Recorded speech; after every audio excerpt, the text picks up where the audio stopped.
Today's video, I'm going to rank all of the Queen studio albums in order of my least favorite to favorite. So let's get to it. I mean, how do we even define Queen as a band?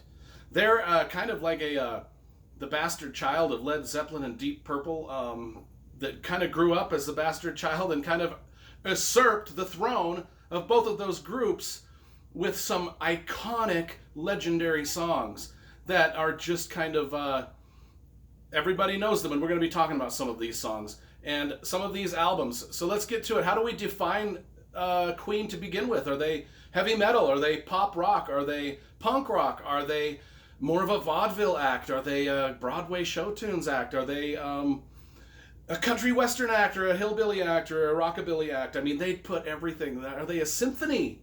Are they an opera? They put all of that into their stuff, and that's the great thing about each one of these albums is each one of these albums is surprising in its flow and in its tone and just how different every other song is from each other.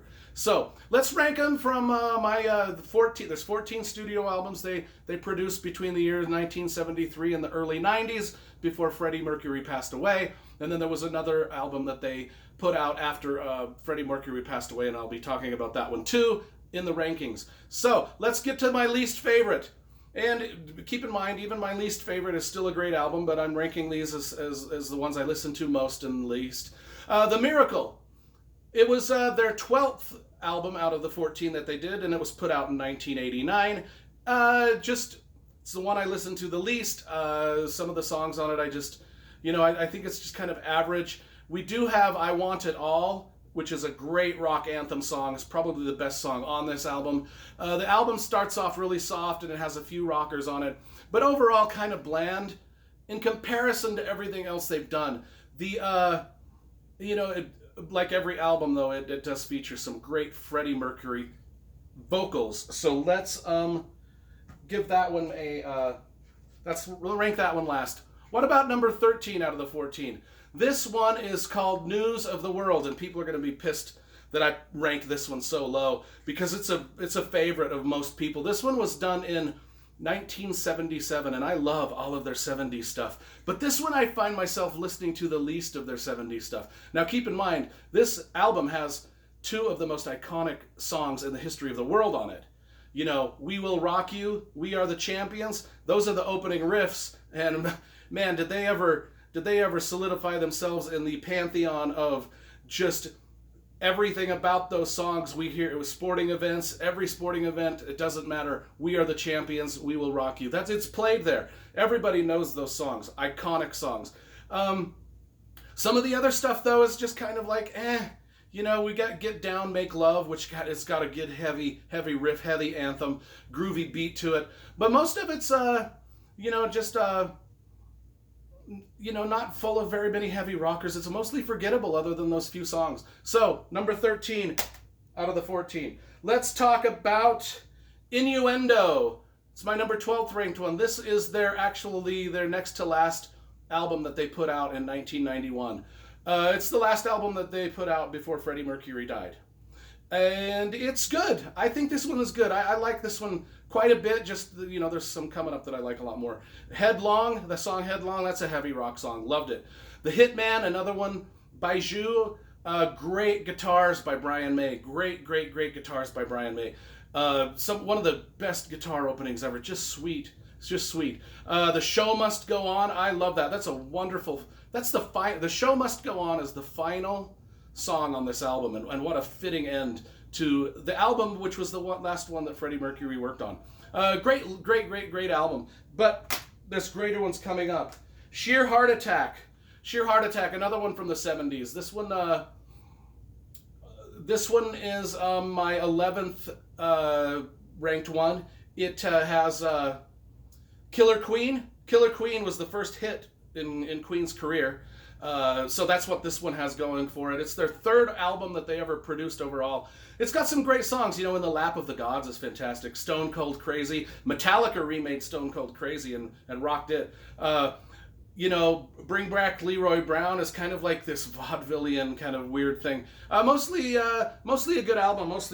Sheer Heart Attack. Now let's talk about probably Queen's most hated album, which I think is good enough to go in my top 10, but that is Hot Space. This they did in 1982, and it is full of just weird 1980s trickery, music trickery, synthesizers, weird electric drum beats. It's almost like a disco funk disco thing. It's got some great songs I like though. You know, Body Language, that's a good hook. I loved Body Language. Back Chat, that's catchy. Put Out the Fire, that's an old school rocker. Calling All Girls, I really liked. Cool Cat. Cool Cat's kind of like a Prince knockoff. They sound like Prince in that. And then it's got the classic David Bowie where David Bowie joined Queen for one song and did Under Pressure. That's on this. It's a good album. Most people hate this album. They think it's Queen's worst in most of the rankings you get, but I think it's one of the, well, at least it's the top 10 for me. Let's go to number 9. A Day at the Races. What songs are on A Day at the Races? Tie Your Mother Down, great song. Heavy opening. Heavy opening to the record. You Take My Breath Away. What an incredibly beautiful ballad, Take My Breath Away. Somebody to Love, well, everybody sings that in karaoke. Find me somebody to love. I might do a little karaoke here. Good Old Fashioned Lover Boy, some solid songs on this one. Their 9th one. I liked A Day at the Races. Let's talk about A Kind of Magic. This was their 11th studio album in 1986. 1986. It's got some great songs. A Kind of Magic, of course, the opening track to the same album name. Who Wants to Live Forever? You know, this is kind of a. You know, I'm not reviewing the Flash Gordon CD because I don't own it. I don't listen to it. But this is almost a film score for the movie Highlander. A lot of the tracks on this you can find in the movie Highlander as film scores, especially Who Wants to Live Forever, which in my opinion is the best ballad that Queen ever did. There's also what have I got here? You know, those are the two songs that stand out for me. A Kind of Magic and Who Wants to Live Forever. But if you ever watched the movie Highlander that was made with Sean Connery and those guys back in Scotland in the day, this was the soundtrack to it mostly. Queen, The Works. This is their 10th studio album, put out in 1984, and my 7th ranked one. Radio Gaga, classic song. Classic Queen song, love it. I Want to Break Free, and Hammer to Fall. This is a rockin' album. Tear it up. There's some rockin' songs on this. It's not like Hot Space, which was in the 80s. It did a lot of the 80s funky trickery with the music synthesizers and electronic music. This is actually a rockin' album. Good job. My number 6th favorite Queen album, Jazz. Produced in 1978. It's their 7th album they ever did. Opens up with a song called Mustafa. The greatest opening featuring Freddie Mercury's vocals on any of the albums. Man, that guy can sing. Mustafa, everything. Fat Bottom Girls is on this. I think Fat Bottom Girls is the greatest rock song ever written and ever performed and ever recorded. When that comes on, it's the one that I just crank the volume up to 11, up to stun, and just listen. Fat Bottom Girls, one of my favorite songs of all time, if not my favorite. Jealousy is a great ballad. Bicycle Race, you know. Jaws was never my scene, and I don't like Star Wars. I like both of those. Freddie Mercury apparently did not. Get Me to Entertain You. Don't Stop Me Now. That's a great song. That's a hot album, Jazz. Now my top 5. My top 5 starts with the very first album that Queen ever did, and it's just simply called Queen. You know, it opens up with Keep Yourself Alive. You know, some of the lyrics on Keep Yourself Alive, I jotted them down here. Well, I've loved a million women in a belladonic haze, and I ate a million dinners brought to me on silver trays. I think that sets up Queen's career perfectly. That is just like, those are lyrics of the opening song on their opening album. Great. It sets the tone for what we're going to get. Every album is surprising. Every album is great. You know, Doing All Right, it's just almost a kind of it builds from a slow, like, acoustic song up to a great rocky. The Great King Rat, talk about a heavy metal song. You know, and those first 3 songs that I mentioned on this album epitomizes what Queen is about. Each one is different and distinct and surprising. And it's got surprising riffs and surprising breaks and mellow and ups and downs. And that's what Queen did. They surprised you with everything. Liar, a song on this, what a great chorus. That's a badass beat. Jesus, we're all going down to see the Lord Jesus. You know, something surprising in every song. They really knocked it out of the park with their debut. Now let's talk about my fourth favorite one. Made in Heaven. Yeah, this is going to surprise people that it's in my top 5. This is the album that was recorded after Freddie Mercury passed away. Now, they still used all of Freddie Mercury's vocals. These are the songs that they were working on before he passed away, and I'm so glad that they put the album out. I'm so glad. I mean, that's a photo taken in Montreux, Switzerland, a place I've been. I've been to Montreux, Switzerland, and I've been to the statue of Freddie Mercury in Montreux. It's a great place, one of the most beautiful places in the world. And Freddie Mercury loved that city. I loved visiting that city. It's just fantastic. But this is full of a lot of ballads and anthems that just, man, if this had come out, you know, rather than in the mid-80s or the mid-90s, if this had come out earlier, there's a top 10 hits on this album. You know, A Beautiful Day, Made in Heaven, Let Me Like Winter's Tale, Mother's Love, My Life Has Been Saved, I Was Born to Love You, Heaven for Everyone, Too Much Love Will Kill You, a taste of, you know, it's a taste of Freddie's beautiful vocals. Every song almost a ballad. It's one of those things where this is the one album where, you know, all the other albums I've talked about how they surprise you. This one's kind of just like nice ballad and nice Freddie Mercury vocals throughout. There's no real rock songs on this, but that's why I love it so much. It's one of the ones I listen to the most. It's very soothing, very soothing. I think this is the direction that Queen was headed before Freddie Mercury died, and I think it was a great direction. It's very reminiscent of Elton John, to be honest with you. My third favorite, A Night at the Opera, Death on Two Legs. That's a heavy opening. I'm in love with my car. Now that's the Roger Taylor song that they kind of made fun in the movie Bohemian Rhapsody, where they wanted the single to be I'm in love with my car. It's a great song. It's a great hook.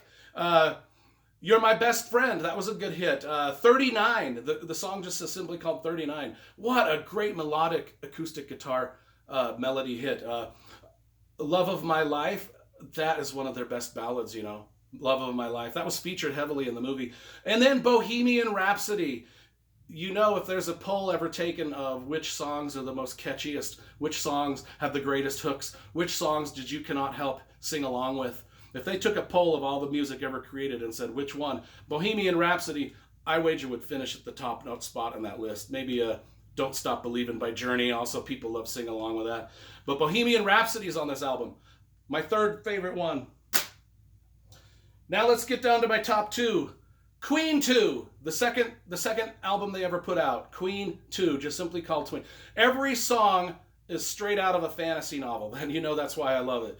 This is like listening to a fantasy novel put to heavy metal. I mean, you've got the White Queen, the melodic White Queen, and the melodic Nevermore, and then the hard, crunching ogre battle, and then you know, Loser in the end with the opening bass and drum beat that just will knock you out of your seat and scare your cat to death when it hits it hits the stereo and just shakes your house. Yeah. March of the Black Queen. Oh, another heavy hitter. And then the transition from March of the Black Queen into Funny How Love is one of the greatest transitions between two songs that meld together perfectly. It sends chills up my spine. I remember the first time I ever heard that transition. I was listening to this March of the Black Queen, just and then it transitioned into this sort of whimsical, Funny How Love is, and it did it seamlessly, and I got chills up my spine. Listen to these lyrics that Freddie wrote. Funny how love is everything, just look and see. Funny how love is anywhere you're bound to be. I think that sums up his life. You know, he was a lonely guy, but love was surrounding him everywhere. He just did not see it. And then the Seven Seas of Rye. It ends with the Seven Seas of Rye, one of their classic songs. I love Queen 2, my second favorite Queen album of all time. Now my first, The Game.